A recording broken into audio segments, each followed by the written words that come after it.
যে WP, SSC group D এবং group সির practice set চালু করেছে। আজকে তার দ্বিতীয় ভিডিও। তো এই ভিডিওর মাধ্যমে আমরা জিকে, জিএস এবং কারেন্ট অ্যাফেয়ার্স সম্পর্কে আলোচনা করব। প্রত্যেকদিন প্রত্যেক সেটে 15টা করে কোশ্চেন থাকবে। তো অবশ্যই প্রশ্ন দেখে উত্তর করার চেষ্টা করবে। তো চলো ভিডিও স্টার্ট করা যাক। আজকের প্রথম প্রশ্ন হলো, সম্প্রতি কোন ভারতীয় সেনাবাহিনীর vice chief of army staff হিসাবে নিযুক্ত হয়েছেন?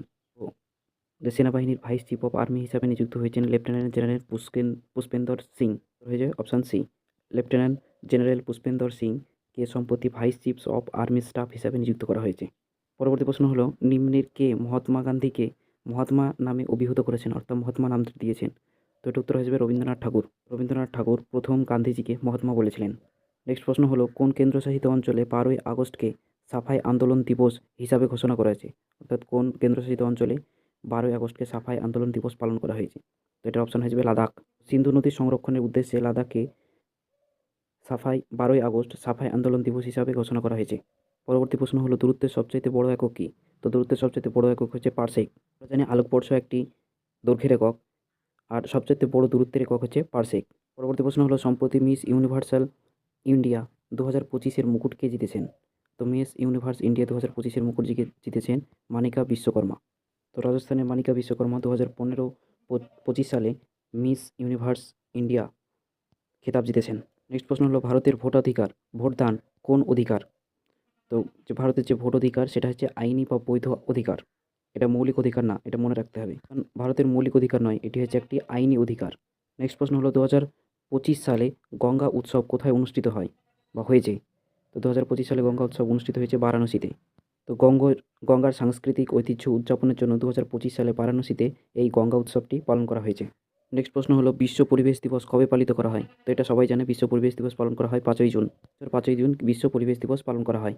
নেক্সট প্রশ্ন হলো, প্রথম ভারতীয় মহিলা যিনি অস্কার পুরস্কার পেয়েছেন তিনি কে? তো প্রথম অস্কার পেয়েছেন ভানু আথাইয়া। ভানু আথাইয়া 1983 সালে গান্ধীজির ছবির যে কস্টিউম ডিজাইনের জন্য এই অস্কার পুরস্কার পান। নেক্সট প্রশ্ন হলো, ভারতের সংবিধানে কোন অনুচ্ছেদ জরুরি অবস্থার ঘোষণা বিধান করেছেন? তো ভারতের যে সংবিধান আছে সেই সংবিধানে জরুরি অনুচ্ছেদের ঘোষণা করেছেন আর্টিকেল নাম্বার 352-তে। জাতীয় জরুরি অবস্থার ঘোষণা করেছেন সংবিধানে 352 অনুচ্ছেদে। নেক্সট প্রশ্ন হলো, ভারতের বর্তমান মহাকাশ সংস্থার ইসরোর প্রধানকে? 2025 অনুযায়ী যে ইসরোর যে প্রধান তিনি কে? তিনি হচ্ছেন এস সোমনাথ। 2022 সাল থেকে তিনি এস সোমনাথই ইসরোর প্রধান হিসাবে নিযুক্ত রয়েছেন।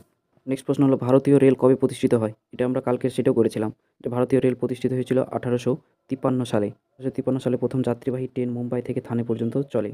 নেক্সট প্রশ্ন হলো, ভারতের প্রথম মহিলা রাষ্ট্রপতি কে ছিলেন?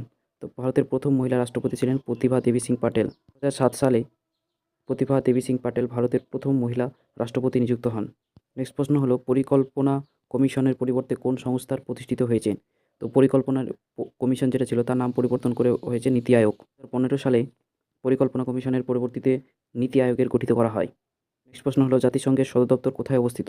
তো জাতিসংঘের সদর দপ্তর অবস্থিত নিউ ইয়র্কে। জাতিসংঘের সদর দপ্তর যেটা নিউ ইয়র্কে অবস্থিত। এই ছিল আজকে 15টা কোশ্চেন, এবং আমরা প্রত্যেক সেটে 15টা করে কোশ্চেন নিয়ে আলোচনা করব।